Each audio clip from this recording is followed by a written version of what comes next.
अस्सलाम वालेकुम dear students.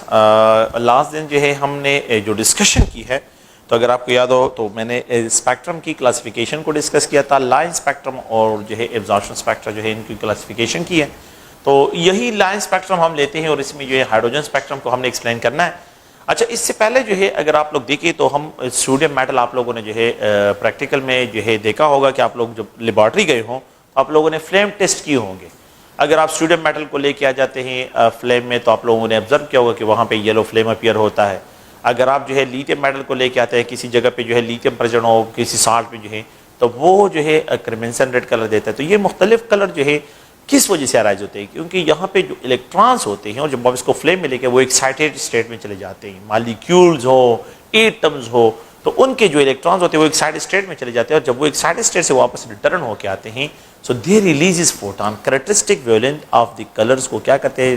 Radiate करते हैं।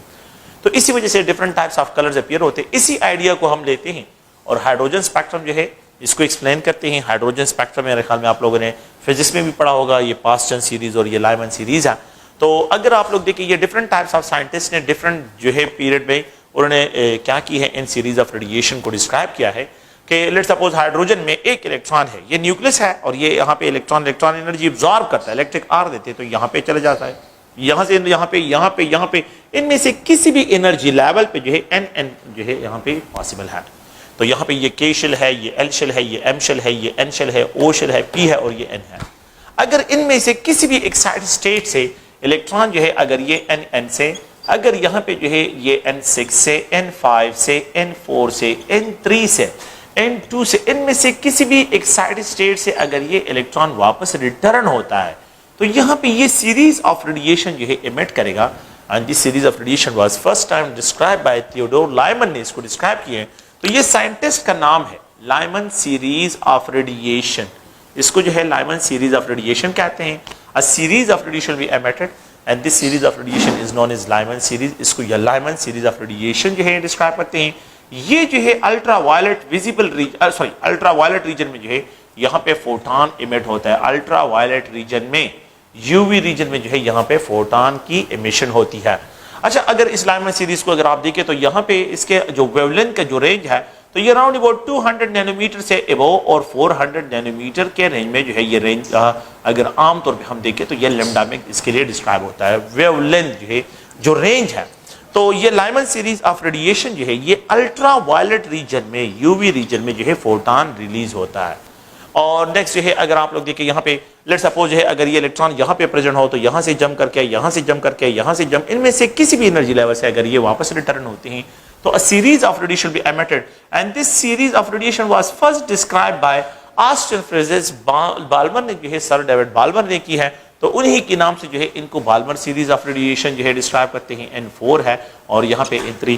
इनमें से किसी भी एनर्जी लेवल से जो है अगर इलेक्ट्रॉन जंप करके आता है a series of radiation be emitted and this series of radiation is known as a Balmer series of radiation। इसको बाल्मर सीरीज से डिस्क्राइब करते हैं। अगर आप लोग देखें तो यहाँ पे जो है ये अल्ट्रा वायलेट जो है अल्ट्रा वायलेट विजिबल रीजन में यहाँ पे फोटॉन रिलीज होता है और इसका जो रेंज है तो ये 400 नैनोमीटर से एबव और 800 नैनोमीटर के रेंज में जो है इस फोटॉन का लैम्डा मैक्स होता है। तो lambda max for the proton is 400 nanometre से एबव और 800 नैनोमीटर के रेंज में जो है ये डिस्क्राइब होगा। तो Balmer series of radiation wavelength ज्यादा हो रहा है, इसकी एनर्जी ज्यादा है, इसकी एनर्जी कम होती जाती है। तो यहाँ पे जो है अगर आप देखें तो ये यूवी रीजन में जो है यहाँ पे फोटॉन रिलीज होता है। तो ये प्रूफ है, एक्सपेरिमेंटल प्रूफ है, बाल्ब जो बोहर की बातें हैं उसके एक्सपेरिमेंटल प्रूफ है कि यहाँ पे एनर्जी गैप ज्यादा है, यहाँ पे एनर्जी गैप कम हो गया। ये एक्सपेरिमेंटल प्रूफ है, वेवलेंथ ज्यादा हो गया है, यहाँ पे वेवलेंथ जो है कम है। तो वेवलेंथ जब कम होगा तो एनर्जी जो है डेफिनेटली क्या होगी, वो ज्यादा डिस्क्राइब होगी। एक अनदर जो है यहाँ पे पास्टन सीरीज ऑफ रेडिएशन, अगर N से N6 से N5 से इलेक्ट्रॉन जो है या N4 से इलेक्ट्रॉन डीएक्साइट होकर N3 में आता है तो यहाँ पे series of radiation was emitted and it is described as a Paschen series of radiation. लेकिन डीएक्साइटेशन पॉइंट क्या हो, N3 हो। तो इट इज जो है यहाँ पे जो फोटॉन होगा वो NIR रीजन में जो है फोटॉन, इसको नियर IR रीजन डिस्क्राइब करते हैं। और यहाँ पे जो लैम्डा मैक्स है मुख्तलिफ बुक में इसकी वैल्यू डिफरेंट है, तो ये फिक्स वैल्यू नहीं है। मुख्तलिफ बाज बुक में 750 लिखा होता है, बाज बुक में जो है 800 लिखा होता है। तो यहाँ पे ये 800 नैनोमीटर से एबव और राउंड अबाउट 1700 नैनोमीटर के रेंज में जो है ये डिस्क्राइब होगा। लैम्डा मैक्स 800 नैनोमीटर और 1700 नैनोमीटर के रेंज में जो है ये ऑब्जर्व होगा। तो it is describe as a Paschen series, इसको पास्चन सीरीज से डिस्क्राइब करते हैं। और अगर आप लोग देखें तो यहाँ पे जो है एक another series of radiation, no Paschen series of radiation जो है ये NIR रीजन में जो है यहाँ पे फोटोन रिलीज होगा। There was NIR region. तो व्हेन इलेक्ट्रॉन इनमें से किसी भी एनर्जी लेवल से K शेल में एक्साइट होता है, अगर यहाँ पे जो है बाल्मर में जो है किसी भी जो है जहां से इलेक्ट्रॉन जो है L शेल में एक्साइट होकर आ जाता है, और पास्चन सीरीज में इनमें से किसी भी एनर्जी लेवल से अगर इलेक्ट्रॉन जो है यहाँ पे M शेल में एक्साइट होता है, तो इसको NIR रीजन में ये फोटोन। तो पास्चन के लिए M शेल के तक डी एक्साइटेशन है कि किसी भी हाई एनर्जी लेवल से M शेल तक जो है डी एक्साइटेशन है, तो ये पास्चन सीरीज में आता है। और अगर किसी भी एनर्जी लेवल से जो है अगर L में आता है, तो इसको जो है बाल्मर से, और अगर किसी भी एनर्जी लेवल से K शेल में इलेक्ट्रॉन डी एक्साइट होता है, तो इसको हम क्या डिस्क्राइब करते हैं, इसको आप लोग प्लीज ध्यान रखें, लाइमन सीरीज ऑफ रेडिएशन। इसके बाद एक अदर जो है ये भी साइंटिस्ट ब्रैकेट सीरीज, ये US फिजिस्ट है, उसका नाम है, अगर एक इलेक्ट्रॉन NN से, अगर एक इलेक्ट्रॉन NN से, N6 से, N5 से किसी भी एनर्जी लेवल से N4 में डी एक्साइट होता है, दैट इज आल्सो कॉल्ड जो है इसको N शेल कहते हैं। N शेल में तो यहाँ पे सीरीज ऑफ रेडिएशन भी emitted and this series of radiation are abbreviated is MIR, mid IR में जो है यहाँ पे एमिशन होगा, मिड IR रीजन में। और लैम्डा मैक्स की जो वैल्यू है, तो ये आप लोगों को मैं बता रहा हूँ कि ये जो है फिक्स नहीं है, और ये राउंड अबाउट जो है 3700 या 3600 नैनोमीटर के रेंज में जो है इसका वैल्यू डिस्क्राइब होता है। इससे क्या आइडिया लेना है वो आपको बाद में सब क्लियर करता हूँ। तो ये ब्रैकेट सीरीज है। अगर आप लोग देखें P fund series of radiation with an electron जो है डी एक्साइट होते हैं N से, N6 से, N जो है इनमें से किसी भी एनर्जी लेवल से N5 में डी एक्साइट होकर आता है। अगर यहाँ पे किसी भी जगह से इलेक्ट्रॉन जो है यहाँ पे डी एक्साइट होता है N5 में, यानी मतलब ये O शेल भी जो है इलेक्ट्रॉन डी एक्साइट होता है, अ series of radiation will be emitted and this series of radiation जो है यहाँ पे ये O शेल है, और इसको जो है FIR रीजन में डिस्क्राइब करते हैं। यहाँ पे जो लैम्डा मैक्स है, तो ये 3600 या 3800 के रेंज से लेके जो है 58-5600 नैनोमीटर के रेंज में जो है ऑब्जर्व होता है। तो फार IR रेडिएशन, FIR रेडिएशन, तो यहाँ पे आप लोग देखें तो ये FIR रेडिएशन, ये वेवलेंथ सबसे, तो which of the following radiation are of longer wavelength radiation है FIR रीजन में। तो अगर हम इन रेडिएशन को देखिए और इनमें जो ट्रेंड्स है उन ट्रेंड्स को देखते हैं, तो यहाँ पे आप लोगों के पास सबसे जो है कि ये लाइमन सीरीज ऑफ रेडिएशन है, लाइमन सीरीज है। फिर उसके बाद बाल्मर सीरीज ऑफ रेडिएशन है, अगर हम यहाँ पे डिस्क्राइब करते हैं बाल्मर सीरीज। नेक्स्ट जो है अगर आप देखें तो ये पास्चन सीरीज ऑफ रेडिएशन है। नेक्स्ट जो है अगर आप लोग देखें तो यहाँ पे ब्रैकेट सीरीज ऑफ रेडिएशन है, और नेक्स्ट जो है अगर आप देखें तो P fund series of radiation है। अगर आप देखें तो इसकी एनर्जी सबसे ज्यादा, इसकी एनर्जी जो है कम हो जाती है, इसकी एनर्जी पास्चन से यहाँ पे एनर्जी, और यहाँ पे ब्रैकेट सीरीज और पी फंड सीरीज जो है सबसे लीस्ट एनर्जी का क्या है, ये सीरीज ऑफ रेडिएशन है। लाइमन सीरीज ऑफ रेडिएशन को अगर आप लोग देखें तो लाइमन सीरीज ऑफ रेडिएशन जो है यहाँ पे जो है इसकी एनर्जी ज्यादा, इसकी फ्रीक्वेंसी ज्यादा, वेव नंबर ज्यादा, और इनका वेवलेंथ जो है क्या होगा, वो कम होगा। यहाँ पे एनर्जी जो है कम हो जाएगी, फ्रीक्वेंसी कम है, वेव नंबर कम है, वेवलेंथ जो है यहाँ पे ज्यादा हो जाता है। यहाँ पे अगर आप लोग देखिए एनर्जी और कम हो जाती है, फ्रीक्वेंसी कम हो जाती है, वेव नंबर कम हो जाते हैं, वेवलेंथ जो है और इंक्रीज हो जाता है। लॉन्गर वेवलेंथ रेडिएशन है, यहाँ पे एनर्जी कम, फ्रीक्वेंसी कम, वेव नंबर कम, और वेवलेंथ जो है अगर आप लोग देखें तो सबसे ज्यादा। यहाँ पे सबसे कम एनर्जी, कम फ्रीक्वेंसी, कम वेव नंबर जो है, और सबसे लॉन्गर वेवलेंथ रेडिएशन जो है आप लोगों के पास होंगे। तो आपने ये 4 क्वेश्चन जो है में रखने हैं। आप लोगों से ये डिमांड होता है कि which of the following radiation identify करें, the type of radiation having maximum wavelength, आप लोगों ने इसमें फाइंड आउट करना है। The type of radiation having maximum energy, आप लोगों ने इसमें फाइंड आउट करना है। The type of radiation having least energy, ये भी आप लोगों के पास यहाँ पे ये ट्रेंड है। द टाइप ऑफ सिस्टम जो है, type of radiation having least frequency, having least wave numbers, ये सारे पॉइंट्स है। तो ये अगर मैं इस डायरेक्शन में जाता हूं तो ये इंक्रीजिंग ऑर्डर ऑफ वेवलेंथ है, लेकिन decreasing order of energy, decreasing order of frequency, decreasing order of wave numbers हैं। और अगर मैं फ्रॉम लेफ्ट राइट जाता हूं तो ये डिक्रीजिंग ऑर्डर ऑफ वेवलेंथ है, increasing order of energy, increasing order of frequency, increasing order of wave number जो है आप लोगों ने इनको ध्यान में रखना है। So which of the following radiation are of shorter wavelength radiation है। तो अगर मैं पी फंड, ब्रैकेट, पास्टन और बाल्मर में एक्सप्रेशन करता हूं, शॉर्टर वेवलेंथ रेडिएशन लाइमन है। Which of the following radiation जो है आप लोगों के पास द लीस्ट जो है लॉन्गर वेवलेंथ रेडिएशन है, पी फंड है। Which of the following radiation have maximum energy and the type of radiation having least energy. तो ये सारे पॉइंट जो है आप लोगों ने जहन में रखने हैं। तो ये अगर आप लोग देखें, ये लाइमन सीरीज ऑफ रेडिएशन के लिए एक जनरल पॉइंट है। अगर आप लोग देखिए इसके बाद एक अनदर पॉइंट है that is called spectral lines को किस तरह फाइंड आउट करना है, how you have to find the spectral line. इसको स्पेक्ट्रल लाइन को किस तरह फाइंड आउट करते हैं। तो यहाँ पे एक जनरल के ये न्यूक्लियस है और मैं एक इलेक्ट्रॉन को यहाँ से जो है N1 से जो है N2 पे लेके आ जाता हूँ। अगर एक इलेक्ट्रॉन यहाँ पे आप लोग देखिए, अगर एक इलेक्ट्रॉन K शेल में है, दूसरा L शेल में, एक इलेक्ट्रॉन को मैंने एक्साइट किया L शेल में, जब ये वापस आएगा तो एक फोटोन रिलीज करेगा, a single spectral line produce करेगा। अगर आप लोग देखिए एक इलेक्ट्रॉन जो है ये M शेल में है, तो यहां से इसके चांसेस है कि यहां से आए और यहां पे दूसरा जो है ये स्ट्रिप वाइज आ जाए। तो यहां से इलेक्ट्रॉन आता है तो एक फोटोन रिलीज करता है, यहां से इलेक्ट्रॉन आता है तो ये तीन जो है क्या करता है, स्पेक्ट्रल लाइन प्रोड्यूस करता है। तो इसको जनरलाइज करने के लिए कि if an electron D-excite from N3 to N1, if an electron de-excite from N4 to N1, if an electron de-excite from N5 to N1, if an electron de-excite from N6 to N1, तो how we have to find the number of spectral line। In spectral line को किस तरह find out करते हैं। आप लोग गौर से देखें कि यहाँ पे n is equal to 1, n is equal to 2 and n is equal to 3 है। तो ये जो है अगर आप देखें तो यहाँ से इलेक्ट्रॉन N3 से N1 में आता है। तो हाउ भी है, तो इसके आसान कंबाइन करने के लिए क्या अगर आप लोग आसानी के साथ जो है इसको मतलब ये कि फाइंड आउट करते हैं, तो ये नंबर ऐड ना करे और ये बाकी जो है इन दो को, लास्ट वाला जो है इसको ऐड ना करे और इन दो को सम अप करे, you will get the 3 spectral line जो है यहाँ पे प्रोड्यूस होंगे। तो when an electron de-excite from N3 to N1 it will produce 3 spectral, ये फिक्स वैल्यूज हैं। ओके, अगर एक इलेक्ट्रॉन N4 से जो है N4, तो यहाँ पे जो है अगर N4 है, यहाँ पे ये N3 है, यहाँ पे ये N2 है, यहाँ पे ये N1 है। If an electron de-excite from N4, तो इसको क्या करे, काउंट ना करे और ये बाकी जो है इनको सम अप करे, यू विल गेट, अगर आप लोग देखें तो यहाँ पे 6 स्पेक्ट्रल लाइन। तो if an electron de-excite from N4 to N1, ये प्रोड्यूस करेगा 6 स्पेक्ट्रल लाइन जो है ये प्रोड्यूस करेगा। इसी तरह अगर हम देखें तो यहाँ पे N5 है, यहाँ पे N4 है, N3 है और यहाँ पे ये N2 है, n is equal to 1 है। So the number of spectral line को इसको क्रॉस करें और इनको सम अप करें, you will get 10 spectral line जो है ये प्रोड्यूस करेगा। तो अगर एक इलेक्ट्रॉन जो है वो N5 से N1 में आता है, it will produce 10 spectral line, ये 10 स्पेक्ट्रल, ये बिल्कुल फिक्स वैल्यूज है।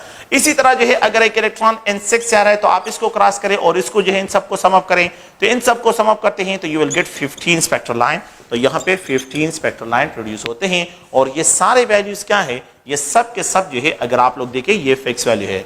अगर आपको ये कहा जाए कि एक इलेक्ट्रॉन है और वो N5 से जो है N2 में आ रहा है, नॉट N1 में, अगर एक इलेक्ट्रॉन है वो N6 से जो है N3 में आ रहा है और अगर एक इलेक्ट्रॉन जो है वो N7 से जो है लेट्स सपोज N2 में आ रहा है, तो हाउ मेनी स्पेक्ट्रल लाइन जो है ये प्रोड्यूस करेगा। तो अगर आप देखें इसको फाइंड आउट करने के लिए हम क्या करते हैं, इन स्पेक्ट्रल लाइन को फाइंड आउट करने के लिए आसान सा ट्रिक ये है कि अगर आप देखें तो यहाँ पे जो है ये n is equal to 5 है, n is equal to 4 है, n is equal to 3 है, n is equal to 2 है। तो आप क्या करें कि अगर यहाँ पे N1 की जगह N2 गिवन हो तो आप इसको फर्जी अपनी तरफ से एब्रीविएशन करें। नो n ये बिल्कुल लास्ट है तो ये 1, इसको कंसिडर करें 2, इसको कंसिडर करें 3, इसको कंसिडर करें 4, ये ऐड ना करे और इन सब को ऐड करे, you will get 6 spectral line. यहाँ पे 6 स्पेक्ट्रल लाइन जो है जनरेट होंगे। So the number of spectral line जो है यहाँ पे 6 जनरेट होंगे। If an electron de-excite from N5 to N2, अगर एक इलेक्ट्रॉन जो है वो कहां से, अगर एक इलेक्ट्रॉन N6 से यहाँ पे ये n is equal to 6, n is equal to 5, n is equal to ये है 4, n is equal to 3, अगर ये आप लोगों के पास सिचुएशन है तो आपने इस तरह नहीं करना है कि इसको जो है क्रॉस करके इसको सम अप करें, नहीं इस तरह नहीं होगा, ये गलत होगा। आपने क्या करना है, आपने जो है इस N3 को 1, इसको 2, इसको 3, इसको 4 कंस्ट्रक्ट अब क्रॉस करें और इसको सम अप करें, you will get the number of spectral line. तो यहाँ पे भी आप लोगों के पास 6 स्पेक्ट्रल लाइन प्रोड्यूस होंगे। और अगर आप लोग यही यहाँ पे N7 है और यहाँ पे ये N6 है, यहाँ पे ये N5 है, n is equal to जो है 4 है, n is equal to 3 है, n is equal to 2 है। अगर N2 में जो है इलेक्ट्रॉन N7 से इलेक्ट्रॉन de-excite होकर आता है, आपने ये इस तरह नहीं करने कि इसको क्रॉस करें, नहीं ये गलत होगा। आपने क्या करना है, इसको फाइंड आउट 1, ये 2, ये 3, ये 4, ये 5 और ये 6, अब इस ये नंबर क्रॉस करें, एंड सम अप करें you will get 15 spectral line जो है यहाँ पे आप लोगों के पास प्रोड्यूस होंगे। तो ये अगर आप लोग देखें तो यहाँ पे जो है आप लोगों के पास the total number of spectral line जो है ये 15 जो है ये नहीं होगा, और बाकी आप लोग तो ये अपनी तरफ से जो है इसकी एब्रीविएशन करनी है और इसको जो है यहाँ पे डिस्क्राइब करना है। तो द स्पेक्ट्रल लाइंस को फाइंड आउट करने का ये आसान सा ट्रिक है, और आप लोग जो है सेकेंड ईयर में आप लोगों ने फिजिक्स में ये फार्मूले भी पढ़े होंगे कि n into n minus one और डिवाइड बाय n जो है आप लोग उसको डिस्क्राइब करते हैं, लेकिन इसकी कोई इंपॉर्टेंस यहाँ पे नहीं है। ये आसान सा पॉइंट है और इसको जो है आप लोग ज़हन में रखें। नेक्स्ट जो है अगर हम आते हैं तो यहाँ पे डिस्कवरीज ऑफ एक्सरेज की तरफ आते हैं कि यहाँ पे एक्सरेज अगर आप देखें discoveries of X-rays radiation, X-rays की जो है डिस्कवरीज को डिस्कस करते हैं। यहाँ पे हम डिस्क्राइब करते हैं कि ये एक डिस्चार्ज ट्यूब है, रोएंजन ने ये एक्सपेरिमेंट जो है परफॉर्म किया था, और ये एक डिस्चार्ज ट्यूब है। इस डिस्चार्ज ट्यूब में जो है यहाँ पे कैथोड है और यहाँ पे जो है लेट्स सपोज एनोड है। तो हम यहाँ पे डिस्क्राइब करते हैं कि it is connected with a battery, यहाँ पे बैटरी के साथ कनेक्ट करते हैं, इसको कनेक्ट करते हैं with a battery. Cathodic rays की प्रोडक्शन के लिए अगर आप लोगों को याद हो तो हमने जो कंडीशन डिस्कस किए थे 0.01 mm ऑफ मर्करी प्रेशर था और 10,000 वोल्ट पोटेंशियल डिफरेंस था। लेकिन एक्सरेज की प्रोडक्शन के लिए जो प्रेशर होगा इनसाइड द ट्यूब 0.00 यहाँ पे 0.001 mm ऑफ मर्करी के दरमियान जो है यहाँ पे ये प्रेशर हम अप्लाई करते हैं। और यहाँ पे जो है सेकंड पॉइंट क्या है कि यहाँ पे पोटेंशियल डिफरेंस जो है 30,000 वोल्ट जो है और से लेके 50,000 वोल्ट पोटेंशियल डिफरेंस अप्लाई करते हैं। तो ये बहुत हाई पोटेंशियल डिफरेंस जो है यहाँ पे पोटेंशियल डिफरेंस अप्लाई करती हैं। अगर आपको याद हो तो कैथोडिक रेज की प्रोडक्शन के लिए 10,000 वोल्ट, लेकिन एक्सरेज की प्रोडक्शन की जब हम आते हैं तो पोटेंशियल डिफरेंस को हमने बहुत ज्यादा पोटेंशियल डिफरेंस को हमने इंक्रीज करना है। तो ये अगर आप लोग देखें तो यहाँ पे ये क्या है, बैटरी है। हाई पोटेंशियल डिफरेंस जो है ये हाई पोटेंशियल डिफरेंस बैटरी है and it is connected with the negative terminal of the battery and it is connected with the positive terminal. तो ये क्या है, ये मेरे पास एनोड है और यहाँ पे ये क्या है, ये मेरे पास अभी जो है इसको डिस्क्राइब करता हूँ कैथोड है। इट इज डिस्क्राइब ये नेगेटिव होगा और ये जो है पॉजिटिव चार्ज है ये प्लेट होगा। कैथोड रेज जो है यहाँ पे प्रोड्यूस हो रहे हैं। जब कैथोड रेज प्रोड्यूस होते हैं तो इनको जो है एक मिरर के जरिए जो है फोकस कर लेते हैं, इनका बीम बना लेते हैं। इनका क्या करते हैं, ये रेडिएशन जो है इनको जो है पास करते हैं एक मिरर से। यहाँ पे जो है ये special type of discharge tube उन्होंने यूज किया था और ये बीम ऑफ रेडिएशन जो है they are incident on the anode. ये हैवी मेटल के एनोड पे जो है क्या करते हैं, इनको जो है फोकस कर लेते हैं। तो ही फाउंड कि रोएंजन ने जो है ये उसने ऑब्जर्व कर लिया कि यहाँ से जो है कोई जो है highly unknown type of radiation जो है वो क्या हो रहे हैं, वो एमिनेट हो रहे हैं, यहाँ से प्रोड्यूस हो रहे हैं। He name it is unknown race. तो अननोन रेस के बेस पे जो है कि ये बिल्कुल जो है अननोन, ये it was first time reported है। So that's why he named it is a X-rays radiation, इसको X-rays radiation. So when these are the cathodic rays, ये क्या है, ये cathodic rays हैं। When cathode rays are so energetic rays, when they hit the metal surface, they knock out electron from the inner shell। ये inner shell से electron को knock out करते हैं और जब इलेक्ट्रॉन knock out होते हैं तो यहाँ पे वैकेंसी जनरेट होती है और वैकेंसी जनरेट करने की वजह से जो है वो इलेक्ट्रॉन जो अपर एनर्जी लेवल से लोअर एनर्जी स्टेट में आते हैं तो वो जो फोटॉन रिलीज करते हैं वो एक्सरेज के रेंज में होते हैं। तो they are describe in X-rays, उनका जो वेवलेंथ होता है वो एक्सरेज के रेंज में होता है। ये अगर आप लोग देखिए ये न्यूक्लियस है और यहाँ पे इलेक्ट्रॉन्स हैं। यहाँ पे जो है अगर आप लोग देखें तो यहाँ पे 8 इलेक्ट्रॉन्स, यहाँ पे ये 18 इलेक्ट्रॉन्स हैं। Cathodic rays are so energetic rays, ये कैथोडिक रेज है। ये क्या है, cathodic rays they hitted the इस न्यूक्लियस जो है यहाँ पे क्या करते हैं, के शेल को हिट करते हैं तो यहाँ पे वैकेंसी आ जाती है, एक इलेक्ट्रॉन यहाँ से निकल जाता है और यहाँ पे जो है वैकेंसी आ जाती है। इस वैकेंसी को फिल करने के लिए यहाँ से इलेक्ट्रॉन जम करके आता है, तो जब इसको जम करके आता है तो फोटॉन रिलीज होता है। इस फोटॉन का जो वेवलेंथ होता है वो एक्सरेज के रेंज में होता है। इस फोटॉन की जो फ्रीक्वेंसी होती है वो एक्सरेज के रेंज में होती है। इस फोटॉन की जो एनर्जी होती है, अगर यहां से इलेक्ट्रॉन जम करके आता है तो यहां पे भी फोटॉन एक्सरेज के रेंज में होता है। तो if an electron de-excited from L to K it is called K alpha. अगर एक इलेक्ट्रॉन M से K में जम करके आता है it is called K beta. And if an electron de-excited from the M से जो है अगर N से इलेक्ट्रॉन जम करके K में आता है तो it is called K gamma. इसको K गामा से डिस्क्राइब करते हैं। No they are called characteristic wavelength of X-rays, इसको K सीरीज ऑफ एक्सरेज से डिस्क्राइब करते हैं। Now they are described as a characteristic wavelength of X-rays and K series of X-rays, इनको describe करते हैं कि ये K series of X-rays है। अगर आप लोग देखिए अगर यहाँ पे ये L शेल है और इसमें वैकेंसी क्रिएट हो गई, 8 इलेक्ट्रॉन की जगह यहाँ पे 7 इलेक्ट्रॉन हो गए, तो इस वैकेंसी को फिल करने के लिए इलेक्ट्रॉन यहाँ से जो है यहाँ पे जम करके आता है तो फोटॉन रिलीज होता है। अच्छा, यहाँ से जम करके आता है तो if an electron de-excited from n to l it is describe as l alpha. अगर एक इलेक्ट्रॉन n से l में आता है तो it is describe as l beta, और अगर एक इलेक्ट्रॉन O से L में आता है तो it is describe as L gamma. तो इसको L गामा से एक्सप्रेस करते हैं।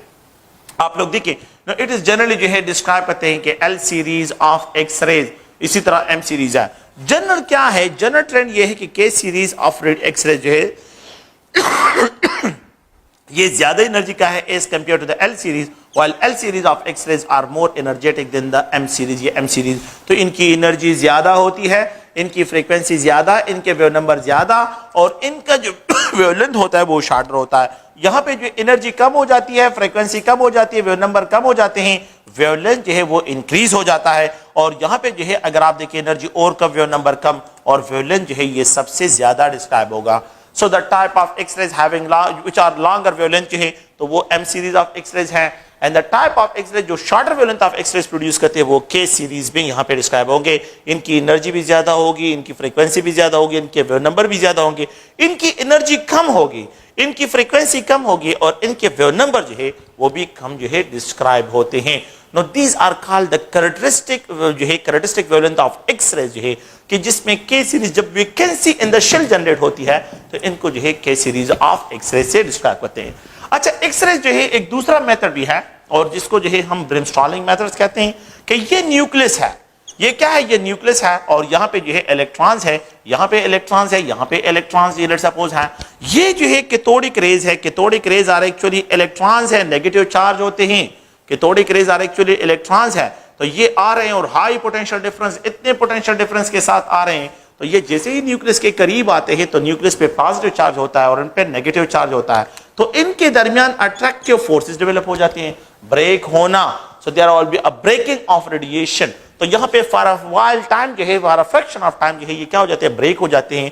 एंड इस अट्रैक्शन से जो है क्या कर लेते हैं, यहाँ पे जो है ये कंटिन्यूअस एक्स-रेज रेडिएशन जो है रिलीज करते हैं, and this method is known as ब्रिमस्टॉलिंग।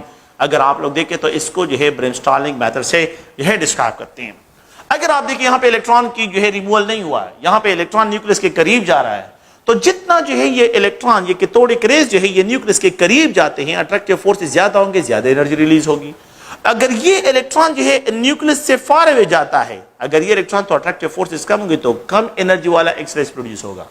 तो जितना ये इलेक्ट्रॉन न्यूक्लियस के करीब आएगा इतनी ज्यादा जो है यहाँ पे जो है कंटिन्यूअस एक्स-रेज प्रोड्यूस होती है, कंटिन्यूअस जो है एक्स-रेज की प्रोडक्शन होती है। और यहाँ पे जो है अगर आप लोग देखें तो डिसकंटिन्यूअस फॉर्म में जो है इसकी एक्सप्रेशन करते हैं जो कि K सीरीज ऑफ एक्स-रेज है। अगर आप लोग देखें the K series of X-rays, हम यहाँ पे जो हमारे लिए इंपॉर्टेंट जो है K सीरीज है, K सीरीज ऑफ एक्स-रेज में जो है K gamma is more than the K beta and K beta is greater than the K alpha. इसी तरह L गामा जो है is more energetic than the L gamma L beta, और L beta is more than the L alpha. इसी तरह M gamma जो है is greater than the L जो है यहाँ पे जो है M beta and M beta is greater than the M alpha से इसको। लेकिन overall K series of X-rays are greater energy than the L series, और L series are of greater energy than the M series जो है ये इनसे क्या है, ये इससे सबसे जो है मतलब ये कि ये सबसे मोर एनर्जेटिक और ये लीस्ट एनर्जेटिक एक्स-रेज डिस्क्राइब होंगे। अगर हम यहाँ पे देखें तो यहाँ पे जो है इस पे जो क्वेश्चंस होते हैं, उन क्वेश्चन को अगर हम देखें तो क्वेश्चन पहला ये है कि लेट्स सपोज मैं स्टार्ट लेता हूँ लिथियम मेटल से। मैं यहाँ पे क्या करता हूँ, यहाँ पे एक लिथियम मेटल को टारगेट करता हूँ। ये मेरे पास क्या है, एनोड है, it is describe as a anode, और यहाँ से जो है कैथोडिक रेज आ रहे हैं, ये कैथोडिक रेज है। कैथोडिक रेज जो है आर सो एनर्जेटिक रेज, जब ये इसको हिट करते हैं तो यहाँ से characteristic wavelength of X-rays produce होते हैं। मैं क्या करता हूँ, लिथियम मेटल का एक एनोड बना लेता हूँ, ये लिथियम से बना लिया है, और इसको हैंग किया है, और इसको टारगेट करता हूँ, फोकस करता हूँ। किसके जरिए फोकस करता हूँ, यहाँ पे कैथोडिक रेज के जरिए फोकस करता हूँ, देखता हूँ कि ये कौन सी टाइप ऑफ रेडिएशन है। तो आप लोग देखें ये न्यूक्लियस है, और यहाँ पे 2 इलेक्ट्रॉन, यहाँ पे 1 इलेक्ट्रॉन प्रेजेंट है। तो जब ये कैथोडिक रेज जो इसको हिट करते से वैकेंसी क्रिएट कर लेते, यहाँ से एक इलेक्ट्रॉन निकाल देते, 1 इलेक्ट्रॉन रह गया है। इस वैकेंसी को फिल करने के लिए यहाँ से इलेक्ट्रॉन जंप करके आएगा। अच्छा, इसमें तो और कोई और यहाँ पे शेल नहीं है, तो इट विल ओनली प्रोड्यूस के अल्फा एक्स-रेज ये प्रोड्यूस करेगा। इट विल ओनली जनरेट जो है ये क्या करेगा, ये सिर्फ और सिर्फ के अल्फा एक्स-रेज जो है ये प्रोड्यूस करेगा। अगर मैं सोडियम मेटल की तरफ आ जाता हूं, अगर आप लोग देखिए ये सोडियम मेटल है, तो सोडियम मेटल में 2 इलेक्ट्रॉन्स, यहां पे 8 इलेक्ट्रॉन्स और 11 इलेक्ट्रॉन्स होते हैं। तो यहां पे सोडियम मेटल में ये n इज इक्वल टू 1 है, n इज इक्वल टू 2 है, n इज इक्वल टू 3 है। अगर आप लोग देखें तो यहां पे जो है ये एक्सरे कैथोडिक रेज आ रहे हैं, कैथोडिक रेज इसको हिट करते हैं, यहां पे वैकेंसी जनरेट हो गई, एक इलेक्ट्रॉन रह गया है। इस वैकेंसी को फिल करने के लिए इलेक्ट्रॉन यहां से जंप कर सकता है, यहां से जंप कर सकता है। तो के अल्फा इफ इलेक्ट्रॉन जंप करता है फ्रॉम द L2 के जो है के एंड के बीटा, एंड इफ इलेक्ट्रॉन जो है जंप करता है फ्रॉम N से K में, तो यहां पे अगर आप देखें दूसरा चांस ये है, ये L है और ये M है। एक अनदर चांस ये कि इलेक्ट्रॉन यहां पे भी आ जाए, तो वी कैन आल्सो डिस्क्राइब कि इफ M से इलेक्ट्रॉन जो है L में आ जाए तो L अल्फा। तो सोडियम मेटल जो होगा, जो सोडियम मेटल को अगर मैं एनोड बनाऊं, अगर ये लिथियम रिप्लेस करो और इसकी जगह सोडियम मेटल लगाऊं, तो सोडियम मेटल को अगर ये हिट करता है, सोडियम मेटल की हिटिंग से जो वैकेंसी क्रिएट होगी, तो आप लोग देखिए यहां पे के अल्फा, के बीटा और यहां पे एल अल्फा, तो इसमें 2 टाइप्स ऑफ एक्सरेज प्रोड्यूस होंगे। 2 टाइप ऑफ एक्सरेज जो है यहां पे प्रोड्यूस होंगे, 2 टाइप्स, एक जो है के टाइप होगा और एक एल टाइप होगा। एल अल्फा एल अल्फा जो है एल टाइप, और यहां पे जो है ये के टाइप ऑफ एक्सरेज, ये दोनों the total number of X-rays जो है, the total number of X-rays जब ये प्रोड्यूस करेगा, टोटल नंबर ऑफ एक्सरेज की जो प्रोडक्शन होगी, तो वो अगर आप लोग देखें तो यहां पे इसको मैं डिस्क्राइब करता हूं कि यहां पे के अल्फा, के बीटा और एन अल्फा, तो ये 3 जो है आप लोगों के पास टाइप होंगे। 3 ये टोटल नंबर ऑफ एक्सरेज जो है, ये 3 जो है स्पेक्ट्रल लाइन ऑफ एक्सरेज जो है यहां पे आप लोगों के पास जनरेट होंगे। तो ये अगर आप देखें तो ये एक जनरल जो है स्केच है। अच्छा, ये एनर्जी वाइज अगर आप लोग देखें, ये सीक्वेंस जो मैंने लिखा है, तो ये एनर्जी वाइज है, यहाँ पे frequency wise, wave number wise, wavelength wise जो है इसका सीक्वेंस है कि ये more energetic than this one, ये more energetic than this one, और ये more energetic than this one, ये more energetic than this one, ये more energetic than this one, ये मोर एनर्जेटिक है देन दिस वन आप लोगों के पास। तो ये जो है डिक्रीजिंग ऑर्डर ऑफ एनर्जी। अगर मैं इंटेंसिटी वाइज एक्सप्रेशन करता हूं, इंटेंसिटी ऑफ द गामा, तो यहां पे क्या होगा, के अल्फा की ज्यादा देन द के beta will be greater than the के गामा, इंटेंसिटी वाइज जो अरेंजमेंट होगी। और आप लोग उसका रीजन क्या है, उसका रीजन ये है कि अगर आप देखें यहां पे जो है कि वैकेंसी आ गई, तो सबसे ज्यादा चांसेस इससे है कि यहां से इलेक्ट्रॉन आए, और यहां पे जो है के अल्फा सबसे ज्यादा चांसेस है। फिर यहां पे चांसेस कम हो जाते हैं कि यहां से इलेक्ट्रॉन आए, और अगर यहां से इलेक्ट्रॉन आता है तो उसके चांसेस और भी कम होते हैं। तो मतलब यह कि अगर मेरे पास स्पेक्ट्रल लाइन होता है तो उसमें सबसे ज्यादा हाइट के अल्फा का होगा, और फिर उसके बाद के बीटा को, और फिर उसके बाद सबसे जो लीस्ट इंटेंसिटी होगी, मतलब ये हाइट ऑफ दिस सिग्नल जो होगा, तो यहां पे आप लोगों के पास जो लीस्ट होगा वो के गामा का होगा, और सबसे मैक्सिमम जो होगा वो के अल्फा का, और यहां पे के बीटा। इस तरह ये आप लोगों के पास है। इसके लिए क्या है, इंटेंसिटी से इसको डिस्क्राइब करता हूं। तो इंटेंसिटी जो है अगर आप लोग के अल्फा, फिर उसके बाद के बीटा, और यहां पे जो है ये के गामा से इसको एक्सप्रेशन करते हैं। तो ये अगर आप लोग देखिए ये इंटेंसिटी वाइज है, बिल्कुल आप लोगों के पास एनर्जी का जो रिवर्स है, इनवर्स है। तो इंटेंसिटी इज इनवर्स, यहां पे जो है क्या है कि जो एनर्जी लेवल्स के जो लाइंस है, तो ये इंटेंसिटी का जो सिग्नल जो आप लोगों के पास प्रोसेस होगा, ये बिल्कुल इसका इनवर्स होगा। तो इंटेंसिटी का सीक्वेंस ये होगा कि L alpha will be more than the L beta will be more than the L gamma। इस तरह M alpha will be more, क्योंकि यहाँ पे चांसेस क्या होंगे, वो मैक्सिमम जो है डिस्क्राइब होंगे। अच्छा, अगर आप लोग देखें तो बुक में जो है जो इनके प्रॉपर्टीज हैं, तो वो प्रॉपर्टीज और कैरेक्टरिस्टिक जो है वो स्ट्रेट फॉरवर्ड बातें हैं। तो अगर आप लोग प्रॉपर्टीज और कैरेक्टरिस्टिक ऑफ एक्सरेज जो है उनको जो है आप लोग रीड करें, तो उसमें कोई इस तरह की केमिस्ट्री पॉइंट ऑफ व्यू से बात नहीं है। सिंपल सी बातें हैं कि तो ये जो एक्सरेज होते हैं, दे कैन बी डायफ्रैक्टेड, इनको डायफ्रैक्ट भी कर सकते हैं, इनको रिफ्रैक्ट भी कर सकते हैं। They can be use for the fluorescent material में जो है फ्लोरेसेंस डिटेक्ट करने के लिए इनको यूज करते हैं। प्योरिटी जो है डिटेक्ट करने के लिए जो है इन एक्सरेज रेडिएशन को यूज करते हैं। और इसके अलावा जो है अगर आप देखिए एयरपोर्ट में सिक्योरिटी पर्पस के लिए इनको यूज करते हैं। तो ये डिफरेंट टाइप्स ऑफ इसके यूजेस है। क्रिस्टलाइज जो क्रिस्टलाइज सब्सटेंसेस होते हैं उनके स्ट्रक्चर को किस तरह फाइंड आउट करते हैं, ये एक्सरेज रेडिएशन फाइंड के जरिए फाइंड आउट करते हैं। बॉन्ड लेंथ को फाइंड करने के लिए एक्सरेज रेडिएशन को यूज करते हैं कि हाइड्रोजन के दरमियान ये बॉन्ड लेंथ है 74 पाइकोमीटर है, तो इट इज यूज जो है this technique is a specific technique to use the bond length. तो केमिस्ट्री में बॉन्ड लेंथ को फाइंड करने के लिए और क्रिस्टलाइन की ज्योमेट्री को फाइंड आउट करने के लिए इनको यूज करते हैं। तो आप लोग सिर्फ इसको रीड करें और मेरे ख्याल में इसमें और कोई इस तरह की टेक्निकल बात नहीं है। नेक्स्ट जो है हम आ जाते हैं एक अनदर कंसेप्ट की तरफ आते हैं, एंड दैट इज मोज़ले लॉ। इस मोज़ले लॉ की तरफ आते हैं कि मोज़ले लॉ क्या है।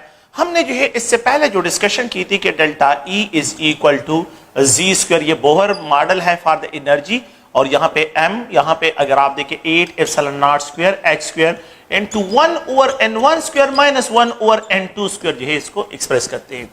और अगर ये डेल्टा E जो है it is also equal to h nu Z square, और यहाँ पे ये E4m 8 epsilon not square h जो है, अगर इस h को यहाँ पे लेके आता हूं तो ये h मल्टीप्लाइड h ये क्यूब हो जाएगा। बस मैं इसको रिमूव कर रहा हूं और यहाँ पे जो है h क्यूब लिख रहा हूं 1 over n1 square minus 1 over n2 square. अगर आप देखें, अगर आप इस फ्रीक्वेंसी को देखें, ये फ्रीक्वेंसी है, फ्रीक्वेंसी ऑफ इमिटेड फोटोन, और ये प्रोटॉन नंबर है, it is directly proportional to the Z square. ये जी स्क्वायर के क्या है, डायरेक्टली प्रोपोर्शनल है। और ये जो है ये जो पॉइंट है मोज़ले में ने इसको जो है क्या रिप्रेजेंट किया हुआ है, इसको कांस्टेंट एक्सप्रेशन किया है। तो अगर मैं इस स्क्वायर को खत्म करता हूं तो यहां पे square root of the frequency is direct proportional to proton number. The square root of the frequency is directly proportional to the proton number. तो जो प्रोटॉन नंबर होता है तो उसके डायरेक्ट प्रोपोर्शन है, जितने प्रोटॉन नंबर इंक्रीज होते हैं आप लोगों के पास square root of the frequency of emitted photon increase हो। इसका रीजन देखिए, लेट्स सपोज यहां पे स्कैंडियम है, यहां पे टाइटेनियम है, वेनेडियम है और क्रोमियम है, मैंगनीज है। मैं इन 5 एलिमेंट पे इस कंसेप्ट को, इसका प्रोटॉन नंबर जो है ये 21 है, इसका प्रोटॉन नंबर 22 है, ये 23 है, ये 24 है और ये 25 है। अगर आप देखिए ये न्यूक्लियस है और इसमें 21 प्रोटॉन है। यहाँ पे जो है अगर देखें तो यहाँ पे 2 इलेक्ट्रॉन्स है, यहाँ पे 8 इलेक्ट्रॉन्स है और यहाँ पे जो है बाकी इलेक्ट्रॉन्स जो है यहाँ पे एक्सप्रेशन करते हैं। अगर यहाँ पे वैकेंसी क्रिएट हो जाए, अगर के शेल में वैकेंसी क्रिएट हो जाए, अगर यहाँ पे एक इलेक्ट्रॉन को मैंने निकाल दिया है और इसमें वैकेंसी क्रिएट, तो ये 21 प्रोटॉन इस इलेक्ट्रॉन पे अट्रैक्टिव फोर्स एक्सर्ट करेंगे in order to bring him back, कि यहाँ से वापस यहाँ पे एक इलेक्ट्रॉन लेके आए तो जो फोटोन रिलीज होगा उसका वैल्यूलेंस जो है वो एक्स रेज के रेंज में होगा। ये हमने जो है इससे पहले डिस्कशन किया है। प्लीज अगर आप इनको पॉइंट को देखें, यहां से इलेक्ट्रॉन यहां पे डीएक्साइट होकर आता है, यहां से इलेक्ट्रॉन यहां पे डीएक्साइट होता है, कैरेक्टरिस्टिक वैलेंस ऑफ एक्स-रे जो है यहां पे क्या होते हैं, ये रिलीज होते हैं। ये क्या होते हैं, ये जो है यहां पे रिलीज होते हैं।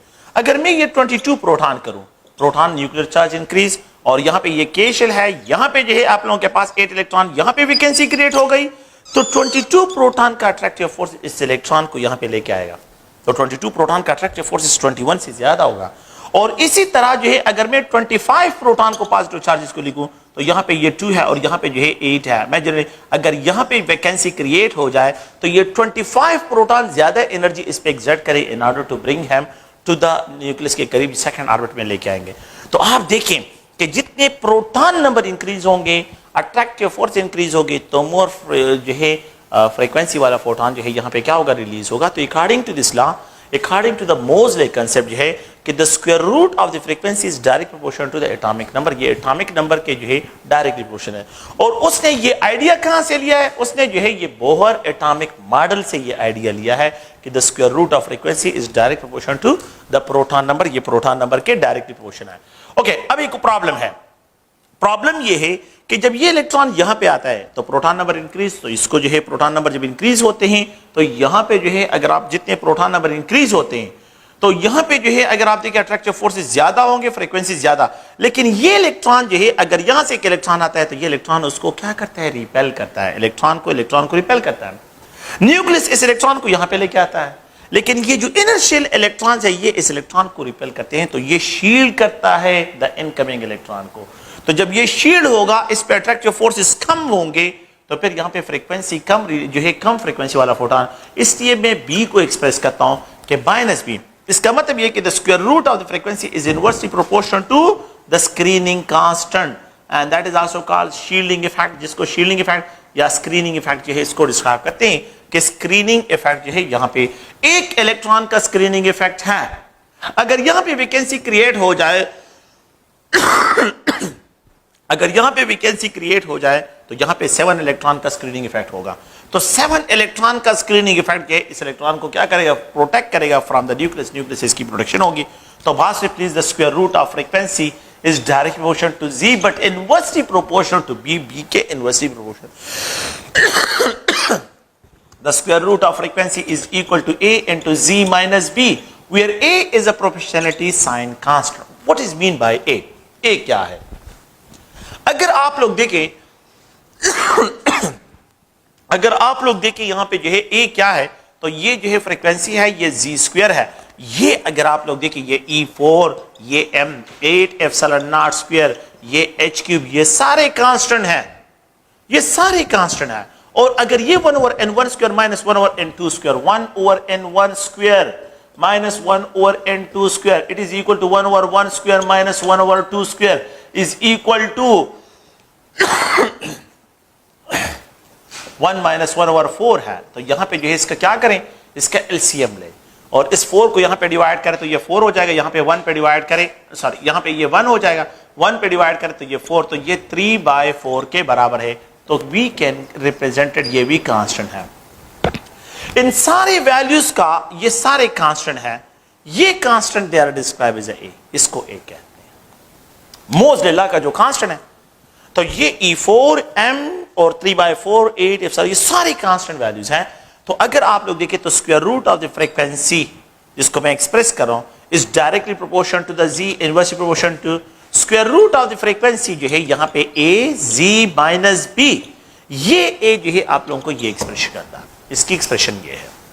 अच्छा, मैं यहां पे a की वैल्यू जो है ऑर्बिट टू ऑर्बिट डिफरेंट होती है। The value of constant orbit to orbit क्या होती है, ये न्यूक्लियस है। और यहां पे जो है अगर आप देखें, यहां पे जो है अगर हम देखें नेक्स्ट जो है, अगर मैं यहां पे आ जाऊं, थोड़ा सा आप लोग गौर से सुनिए, अगर इन दोनों के दरमियान देखें तो ये जो है E4 M divide by 8 epsilon not square h cube multiplied 3/4 है, ये E1 और ये E2 है। और अगर मैं यहां पे आ जाऊं तो ये E4 यहां पे M 8 epsilon not square h square जो है क्यूब मल्टीप्लाइड जो है यहां पे ये E2 और ये E3 है। प्लीज आप लोग देखिए, ये E2 और ये E3 है, यहां पे ये N2 और ये N3 है। अगर आप इसको सॉल्व करते हैं तो ये 5/36 के बराबर है, 5/36। तो 5 मल्टीप्लाई कर 36 पे डिवाइड करें तो ये तो वैल्यू कम हो जाएगी। तो यहां पे ए वैल्यू क्या होगा, द कांस्टेंट ए बिगर होगा, यहां पे द वैल्यू ऑफ ए कम हो जाएगा। और अगर मैं यहां पे आ जाता हूं तो यहां पे ए वैल्यू और कम होता जाएगा। तो ए वैल्यू यहां पे मैक्सिमम, यहां पे ए वैल्यू कम, यहां पे ए वैल्यू, लेकिन इन दो ऑर्बिट में the value of a constant, इन दो ऑर्बिट में the value of a constant, इन दो ऑर्बिट में, लेकिन ऑर्बिट टू ऑर्बिट इस ए की वैल्यू क्या होगी, वो डिफरेंट डिस्क्राइब होगी। ऑर्बिट टू ऑर्बिट इन इस ए की वैल्यू जो है वो डिफरेंट डिस्क्राइब होगी। तो आप लोगों ने जो है मोज़लेला में, okay, the frequency of the emitted photon is equal to a into z minus b। अगर इस इक्वेशन को देखें तो ये a z minus a b, अगर इस इक्वेशन को हम यहां पे लिखे तो ये plus A B is equal to A G, और ये ए को अगर मैं क्रॉस करके यहां पे लेके आऊं तो ये प्रोटॉन नंबर, इसके इसी इक्वेशन को उसने यूज किया है to find the atomic number of new elements, to find the atomic number. Frequency क्या फ्रीक्वेंसी रिकॉर्ड हो रही है, उसने ये है यहां पे लिया है। ए वैल्यू कांस्टेंट है और बी क्या है, स्क्रीनिंग कांस्टेंट है, इसकी वैल्यू भी कांस्टेंट होती है। तो के शेल के लिए the B value is equal to 1। एक इलेक्ट्रॉन का शील्डिंग इफेक्ट है, अ सिंगल इलेक्ट्रॉन का शील्डिंग इफेक्ट है के शेल ये, लेकिन के की वैल्यू जो है यहां पे, सॉरी यहां पे एल के लिए the value of B is round about 7.4 है, 7 इलेक्ट्रॉन का शील्डिंग इफेक्ट है। तो कौन जो है यहां पे आप लोगों के पास एडजस्टमेंट फैक्टर है, तो उन्होंने यहां पे, तो ये नहीं है कि आप लोगों के पास द एल के लिए जो है द बी वैल्यू 2 है, ये गलत है। तो बात लोग, तो ये 7.4 है। और अगर मैं जो है 3 शेल में चला जाऊं तो वहां पे 18 इलेक्ट्रॉन में से एक इलेक्ट्रॉन चला जाएगा, 17 इलेक्ट्रॉन हो गए, तो फिर 17 इलेक्ट्रॉन का शील्डिंग इफेक्ट होगा। तो shielding effect will be maximum in N3, यहां पे कम होगा, और यहां पे सबसे लीस्ट जो है वो शील्डिंग इफेक्ट जो है किस में होगा, फर्स्ट ऑर्बिट के इलेक्ट्रॉन के लिए। यहां पे क्या करेंगे, इसको डिस्क्राइब करना है। ओके, तो ये अगर आप देखें, अच्छा इस इक्वेशन को अगर आप लोग z इज इक्वल टू square root of frequency plus A B divide by A, z value जो है प्रोटॉन नंबर है, इसी इक्वेशन के बेस पे मोज़ले ने जो है न्यू एलिमेंट्स की डिस्कवरी, उनके एटॉमिक नंबर की जो है उन्होंने एक तो न्यू एलिमेंट की डिस्कवरी की। सेकंड पॉइंट ये है कि उन्होंने जो है इस इक्वेशन के जरिए बाज एलिमेंट्स के जो प्रोटॉन नंबर गलत थे उनकी जो है क्या की है, करेक्शन भी किया है। तो करेक्शन भी की है एंड प्लस जो है उन्होंने जो है यहाँ पे जो है न्यू एलिमेंट्स की डिस्कवरी भी इसी के बेस पे, उसने राउंड अबाउट 38 एलिमेंट पे ये एक्सपेरिमेंट परफॉर्म किया था और उसके बाद जो है वो इस पॉइंट पे पहुंच गया था। आप लोग गौर से देखें, which of the following, मैं इस तरह क्वेश्चन लिख रहा हूं, which of the following element, which of the following element, which of the following element produces shorter wavelength of X-rays, shorter wavelength of X-rays, wavelength of X-rays। तो यहां पे मैं एक्सप्रेस करता हूं, ए है, बी है, सी है और ये डी है। यहां पे हम लिखते हैं कॉपर, यहां पे जो है मैंगनीज है, ये आयरन है और ये कोबाल्ट है। तो आपको जो है एटलीस्ट जो है first series of transition metal के प्रोटॉन नंबर का पता होना चाहिए। कॉपर का 29 है, मैंगनीज का 25 है, आयरन का 26 है, कोबाल्ट का 27 है। तो सर जिसका प्रोटॉन नंबर ज्यादा होगा वो shorter wavelength of X-rays produce करेगा।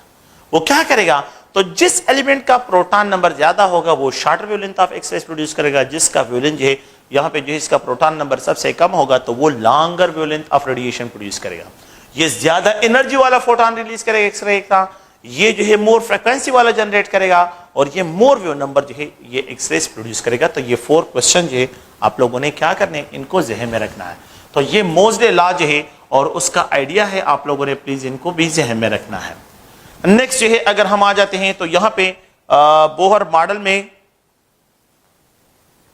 जो डिफेक्ट्स हैं उनको भी थोड़ा सा मैंने डिस्क्राइब करना था। बोहर एटॉमिक मॉडल में जो डिफेक्ट्स है तो उसमें एक डिफेक्ट ये है कि जो बोहर एटॉमिक, ये सारी बातें बोहर एटॉमिक मॉडल से रिलेटेड है। तो बोहर एटॉमिक मॉडल में जो डिफेक्ट है वो ये है कि it is only applicable for a uni electron system. Bohr atomic model is only applicable on uni electron system. Uni electron system means hydrogen atom, hydrogen like atom, hydrogen like atom, lithium पे एक electron, helium पे एक electron और hydrogen, तो इन पे जो है Bohr atomic model apply होता है। मल्टी इलेक्ट्रॉन सिस्टम को बोहर एटॉमिक मॉडल एक्सप्लेन नहीं करता और उसका रीजन यह है कि Bohr atomic model only a single quantum number को एक्सप्लेन करता है। Bohr atomic model cannot explain the fine spectrum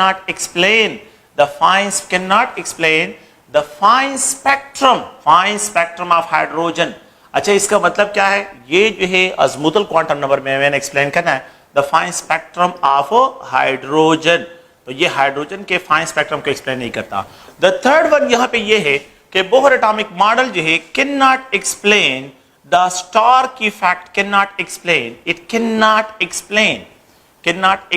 the Stark effect, explain the Stark effect। ये Stark effect को explain नहीं करता and it cannot explain the Zeeman effect, ना ये Zeeman effect को explain करता है, ना it cannot, Bohr atomic model cannot explain the Stark effect and it cannot be explain the Zeeman effect, ना ये Zeeman effect को explain करता है। The fourth point, अगर what is mean by Stark effect, यहां पे स्टार्क इफेक्ट अगर आप the splitting of EMR electromagnetic radiation in the presence of electric field is known as Stark effect। in the splitting of electromagnetic radiation in the presence of magnetic field is known as Zeeman effect। ये Zeeman effect magnetic field में के presence में splitting है और यहां पे जो है ये स्टार्क इफेक्ट इलेक्ट्रिक फील्ड के जो है प्रेजेंस में splitting of the electromagnetic radiation को, इन दोनों को हम इंटरफेरेंस से डिस्क्राइब करते हैं। तो इसका कंक्लूजन ये है कि बोहर एटॉमिक मॉडल जो है it can not explain interference, ये इंटरफेरेंस को एक्सप्लेन नहीं करता क्योंकि ये क्लासिकल मॉडल पे है। तो Bohr atomic model classical atomic model के बेस पे है, तो इसी वजह से जो है वो इंटरफेरेंस को एक्सप्लेन नहीं करता।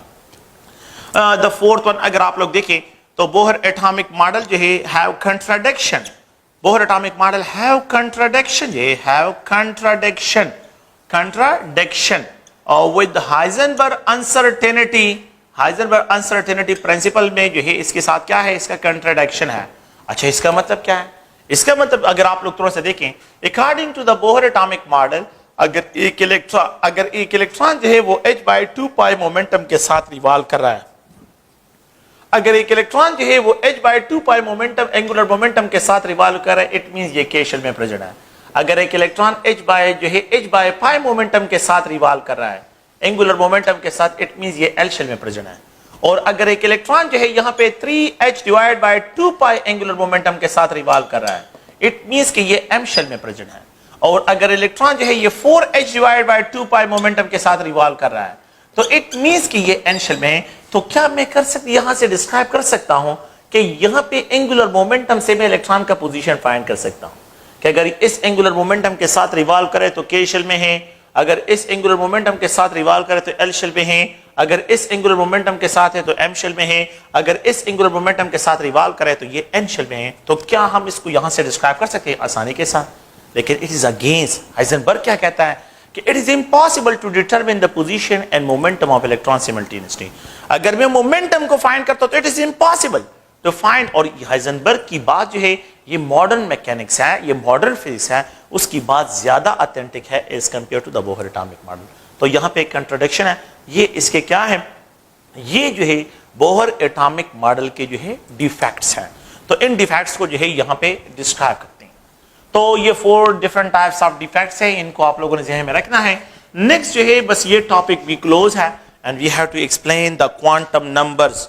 तो क्वांटम नंबर जो है क्या है? Quantum numbers are also called address of electron. इनको एड्रेस ऑफ इलेक्ट्रॉन्स भी कहते हैं। Quantum numbers are also called address of electrons. They are also described as a address of electrons, भी इनको डिस्क्राइब करते हैं। क्वांटम नंबर्स हमें क्या क्या इंफॉर्मेशन प्रोवाइड करते हैं? क्वांटम नंबर हमें साइज ऑफ एटम, के एटम का साइज क्या है, एनर्जी ऑफ एटम, के इसके एनर्जी ऑफ एटम मतलब ये कि शेल जो है जिसको हम डिस्क्राइब करते हैं शेल और ऑर्बिट्स है। यहां पे जो है हम एक और आइडिया कि it also explain the sub energy level, ये हमें सब एनर्जी लेवल्स को एक्सप्लेन करता है। द नेक्स्ट जो है ये हमें shape of the sub energy level, shape of सब एनर्जी लेवल, के सब एनर्जी लेवल के जो शेप होंगे वो हमें।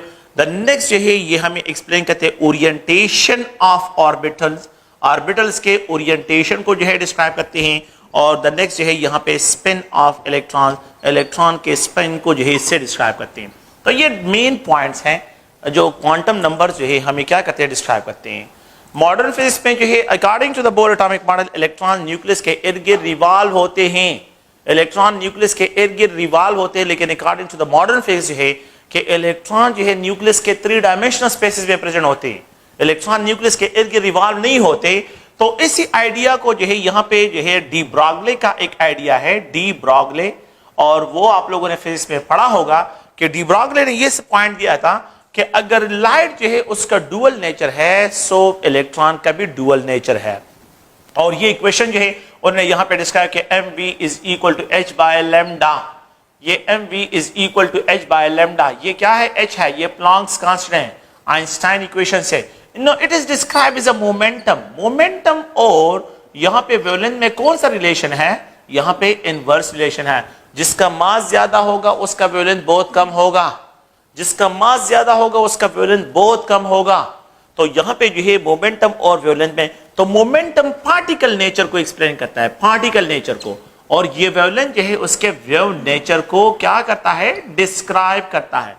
तो उसने डी ब्रॉगले ने ये पॉइंट सिर्फ दिया था and there was no experimental proof. यही आइडिया जो है डेविसन और जर्मन लेते हैं, डेविसन और जर्मन जो है यूएस फिजिस्ट हैं और वो इस आइडिया को लेते हैं और इसमें जो है 1927 में जो है वो क्या करते हैं? इलेक्ट्रॉन डायफ्रैक्शन टेक्निक के जरिए, इलेक्ट्रॉन डायफ्रैक्शन एक्सपेरिमेंट के जरिए जो है ये प्रूफ करते हैं कि इलेक्ट्रॉन्स हैव वेव नेचर, कि इसका वेव नेचर है। Electrons have diffraction, electron diffraction technique के जरिए कि इलेक्ट्रॉन्स हैव वेव नेचर, कि यहाँ पे जो है इलेक्ट्रॉन का वेव नेचर भी है, electron have a wave nature, इसका वेव नेचर भी है। तो ये एक another point. The third point ये है, अगर यहाँ पे ये है कि एक ऑस्ट्रियन फिजिस्ट है आर्विन श्रोडिंगर है और उसके इक्वेशन है कि यहाँ पे ये अगर आप लोग देखें एच साई, यहाँ पे E psi is equal to H psi, ये उसका, उसने इस इक्वेशन को सॉल्व किया फॉर हाइड्रोजन एटम और वो इस बात पे पहुंच गया था कि हाइड्रोजन का एटम फ्लैट नहीं है। According to the Bohr atomic model hydrogen atom का जो है ये 2 डायमेंशन, ये फ्लैट है, लेकिन अकॉर्डिंग टू द मॉडर्न जो एटॉमिक मॉडल में हाइड्रोजन एटम जो है ये 3 डायमेंशन है। No it explain the amplitude of the wave, ये एम्पलीट्यूड ऑफ द वेव को एक्सप्लेन करता है और ये हैमिल्टोनियन ऑपरेटर है, हैमिल्टोनियन। तो यहाँ पे हैमिल्टोनियन ऑपरेटर है, इसको जो है हैमिल्टोनियन ऑपरेटर से डिस्क्राइब करते हैं। ये जो है एनर्जी ऑफ इलेक्ट्रॉन है और एनर्जी ऑफ इलेक्ट्रॉन से इसको डिस्क्राइब करते हैं। तो एम्पलीट्यूड हैमिल्टोनियन ऑपरेटर और एनर्जी ऑफ इलेक्ट्रॉन जो है ये ई जो है ये एनर्जी ऑफ इलेक्ट्रॉन्स। अच्छा, according to the Arvind Schrodinger कि ये जो इलेक्ट्रॉन्स होते हैं, इलेक्ट्रॉन जो है ये अगर आप देखें तो न्यूक्लियस के इर्द गिर्द 3 डायमेंशनल स्पेसेस में प्रेजेंट होते हैं, कि ये न्यूक्लियस है और न्यूक्लियस के इर्द गिर्द 3 डायमेंशनल स्पेसेस में जो है ये प्रेजेंट होते हैं, और इनको यहाँ पे जो है एम्पलीट्यूड स्टैंडिंग वेव्स के इलेक्ट्रॉन्स 3 डायमेंशनल स्पेसेस में, और जिन 3 डायमेंशन में इलेक्ट्रॉन्स ये इलेक्ट्रॉन जो है रिजाइड होते हैं उनको हम क्या कहते हैं, उनको हम ऑर्बिटल्स कहते हैं। तो जिन 3 डायमेंशनल स्पेसेस में जो न्यूक्लियस के इर्द गिर्द प्रेजेंट होते हैं और जिसमें इलेक्ट्रॉन रिजाइड करते हैं, इन 3 डायमेंशनल स्पेसेस को हम ऑर्बिटल से डिस्क्राइब करते हैं। ये क्या है, ऑर्बिटल्स है, इनको ऑर्बिटल्स कहते हैं। ओके, तो यहाँ पे सिंगल स्टैंडिंग वेव, यहाँ पे अगर आप लोग देखें तो हम डिस्क्राइब करते हैं कि other possibility amplitude of the wave यहाँ पे मैक्सिमम और एम्पलीट्यूड ऑफ द वेव यहाँ पे मैक्सिमम। यहाँ पे जो है जहाँ पे the probability of finding electron जो है यहाँ पे 0 हो, उसको जो है हम क्या डिस्क्राइब करते हैं, नोड से डिस्क्राइब करते हैं। नोड्स 2 किस्म के होते हैं, एक होते हैं रेडियल नोड्स और एक होते हैं एंगुलर नोड्स। तो एंगुलर नोड्स और रेडियल नोड्स को जो है हमने क्या करना है, यहाँ पे डिस्क्राइब करना है। तो ये जो है अगर आप देखें तो ये अरविंद श्रोडिंगर का आइडिया था कि इलेक्ट्रॉन जो है न्यूक्लियस के 3 डायमेंशनल स्पेसेस में जो है प्रेजेंट होते हैं इन स्टैंडिंग वेव्स। ये स्टैंडिंग वेव्स बनाते हैं स्टैंडिंग वेव्स में, और इन 3 डायमेंशनल स्पेसेस को हम ऑर्बिटल से डिस्क्राइब करते हैं। तो क्वांटम नंबर में जो पहला है तो वह है प्रिंसिपल क्वांटम नंबर्स। तो प्रिंसिपल क्वांटम नंबर जो है ये हमें क्या क्या एक्सप्लेन करता है, it is described as from the n. तो एन जो है अगर आप देखें तो r is directly proportional to n square. No, it describe the size of atom. जितना एन वैल्यू इंक्रीज होता है size of the atom increase होता है। हमने ऑलरेडी इस इक्वेशन को प्रूव भी किया है। And it also explain energy is direct proportional to n square, कि जितना जो है आप लोगों के पास जो है साइज इंक्रीज होता है तो इलेक्ट्रॉन की टोटल एनर्जी भी इंक्रीज होती है। इस इक्वेशन को भी हमने no, it also explain the energy of electron. Energy of electron को भी हमें क्या करता है, एक्सप्लेन करता है। नो, द एन जो है मॉडर्न पीरियोडिक टेबल में ये हमें पीरियड नंबर को एक्सप्लेन करता है। एन जो है डिस्क्राइब करता है मॉडर्न पीरियोडिक टेबल में, जो है मॉडर्न पीरियोडिक टेबल में इट एक्सप्लेन पीरियड नंबर्स को, ये हमें पीरियड नंबर्स को एक्सप्लेन करता है। द नेक्स्ट जो है अगर आप लोग देखें ये जो एन है तो पीरियड नंबर इलेक्ट्रॉनिक जो है डिस्ट्रीब्यूशन के लिए 2n स्क्वायर फार्मूला इसके लिए यूज करते हैं, कि ये अगर आप लोग देखें तो ये 2n स्क्वायर फार्मूला के मुख्तलिफ शेल में जो है इलेक्ट्रॉनिक डिस्ट्रीब्यूशन जो है वो हमने किस तरह डिस्क्राइब करें तो वो भी यहाँ से लेते हैं। एंड द थर्ड वन जो है अगर आप लोग देखें सो द एन जो है ये अगर आप देखें तो ये मेन एनर्जी लेवल्स को एक्सप्रेस करते हैं। एन जो है ये मेन एनर्जी लेवल को एक्सप्रेस करता है। ये जो है प्रिंसिपल क्वांटम नंबर। इसके बाद जो है एक अनदर क्वांटम नंबर जो है that is called azimuthal quantum number. ये एजीमुथल क्वांटम नंबर जो है एक अनदर क्वांटम नंबर सेकंड जो है it is describe by L, इसको एल से डिस्क्राइब करते हैं। It is also called angular momentum quantum number. Angular momentum quantum number, इसको सेकेंडरी क्वांटम नंबर भी कहते हैं। सेकेंडरी क्वांटम नंबर्स, इनको सेकेंडरी क्वांटम नंबर से भी डिस्क्राइब, ये सारे इसके लिए वर्ड्स यहाँ पे मतलब ये कि जो है सेकेंडरी भी इसको कहते हैं, एंगुलर मोमेंटम क्वांटम नंबर भी इसको कहते हैं, इसको एजीमुथल क्वांटम नंबर से भी क्या करते हैं, डिस्क्राइब करते हैं। अच्छा, तो इसके यहाँ पे एजीमुथल क्वांटम नंबर से हमें क्या है, ये हमें एक्सप्लेन करता है सब एनर्जी लेवल को। सब एनर्जी लेवल इट एक्सप्लेन जो है द शेप ऑफ सब एनर्जी लेवल। शेप ऑफ सब एनर्जी लेवल, ये हमें सब एनर्जी लेवल के शेप को एक्सप्लेन करता है। द थर्ड वन ये है कि ये जो L है तो इट आल्सो एक्सप्लेन कि जो L की वैल्यू होती है इट एक्सप्लेन द एंगुलर जो है एंगुलर नोड्स, ये हमें एंगुलर नोड्स के बारे में भी इंफॉर्मेशन देता है। अगर L वैल्यू 0 हो तो it is described as a zero angular node. इसमें अगर L वैल्यू 1 हो तो अ सिंगल एंगुलर नोड भी यहाँ पे प्रेजेंट है। द फोर्थ वन ये है कि 2 into 2L + 1। तो इस फार्मूले के जरिए द इलेक्ट्रॉनिक डिस्ट्रीब्यूशन जो है इलेक्ट्रॉनिक डिस्ट्रीब्यूशन इन सब एनर्जी लेवल को हमें क्या करता है, ये एक्सप्लेन करता है। ये n2 and the fifth one अगर आप लोग देखें यहां पे जो है कि ये जो L होता है एंगुलर नोड्स को, यहां पे जो है इलेक्ट्रॉनिक डिस्ट्रीब्यूशन इन सब एनर्जी लेवल को, शेप ऑफ सब एनर्जी लेवल को, और यहां पे जो है हम आप लोगों को ध्यान में रखना है कि सब एनर्जी लेवल्स के। अच्छा, ये L की वैल्यू जो है ये हमें abbreviation of the sub energy level के लिए भी यूज करते हैं। एब्रीविएशन ऑफ मतलब जिसके लिए L वैल्यू 0 हो तो S इसके लिए यूज करते हैं।